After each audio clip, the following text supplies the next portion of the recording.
Yeah, Charisse and Katie, it certainly was extraordinary to see federal agents raiding the offices of a state agency like the Sewerage and Water Board. At least 6 agents came in around 8 a.m., about 10 hours after our exclusive investigation, which uncovered a web of Sewerage and Water Board plumbing inspectors, city gas inspectors, and contractors using each other's licenses, all to get paid for private jobs on the public's time. And the head of the plumbing department that got raided is Jay Arnold. He makes $104,000 a year at the Sewerage and Water Board, but we've been tracking his private side jobs for months, and that's our focus in part 2 of our series, Hidden Dangers.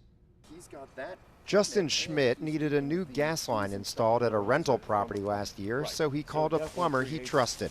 My wife and I were under the impression that we hired Paul D. Plumber, Paul Toops' company, to do the plumbing work. Workers installed a new gas line, but 3 days later, when Schmidt checked online to see if the city had scheduled an inspection so he could get the gas turned on, he didn't find any permit for the work.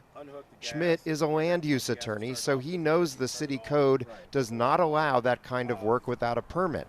So he sent this complaint to city officials on November 19, 2020. That same day, someone applied for a mechanical fuel gas permit on Schmidt's property. But it wasn't Paul Toops, the plumber Schmidt hired. It was someone named Jay Arnold. I'd never heard the words Jay Arnold. I didn't know the name Jay Arnold. I didn't know who that was. This is Jay Arnold. He's a top public official at the Sewerage and Water Board. He oversees all plumbing permits and inspections in New Orleans. But this was a gas line. What did that have to do with the Sewerage and Water Board? Schmidt got to ask Arnold the very next day when he came for the gas line inspection.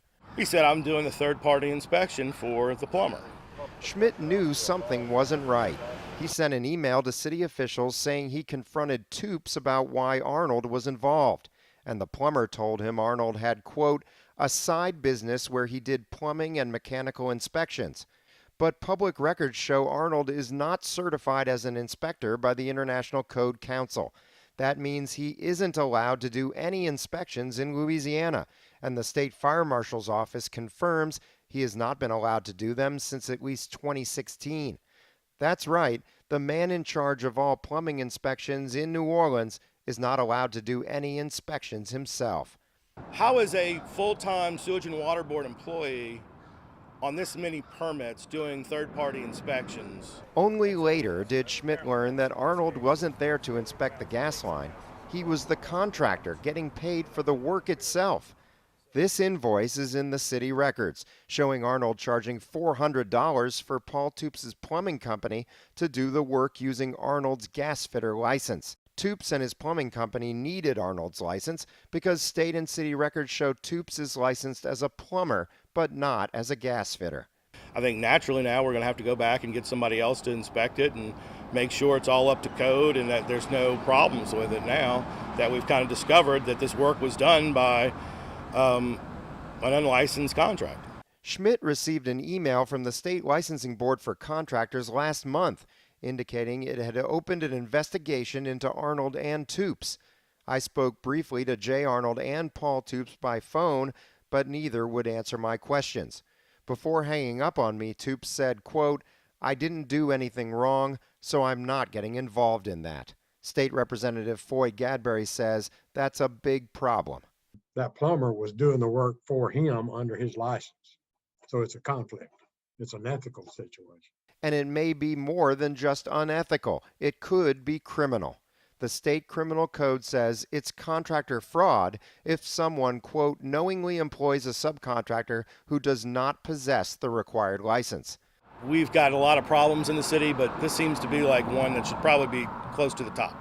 Gadberry says the problem goes beyond ethics or even the criminal code. Ultimately, it's about safety, especially when the work involves gas lines. It's more important to make sure it's properly piped and the pressure on it, there's no leaks in the joints and that type of thing. That's why the International Construction Code requires a gas permit holder to check all gas lines for leaks in the presence of a government inspector. The code says they must test for leaks by pumping up the pressure in the line above 3 pounds per square inch. and then making sure the pressure holds for at least 10 minutes. The inspector is supposed to take photos of the gauge to show the pressure will hold steady above 3 psi. But the photos at Schmidt's house show the gauge was only set to 2.5 psi. If the whole purpose of the third-party inspector is to take the picture and submit it to City Hall, who in City Hall is looking at the picture to see that it's 3 and not 2.5? We reviewed more than 2,000 gas permits filed in J. Arnold's name over the last 20 years. Only 128 of them included readable inspection photos of the gas meter. 1 out of every 6 of them were under 3 psi, below the minimum required pressure for a proper safety test. The Sewerage and Water Board said as a result of our findings, it has suspended employees and changed its policies on side jobs. So now employees can no longer do private work connecting gas, plumbing, or electricity in the city of New Orleans. The state warned the agency that its inspectors had to be registered, but now, as a result of our stories, Executive Director Ghassan Korban says they're working to get their plumbing inspectors certified. On Monday, we'll show you what happens when I confronted the city inspector who approved most of J. Arnold's gas permits, including the majority of the ones with pressure test photos that were not up to code.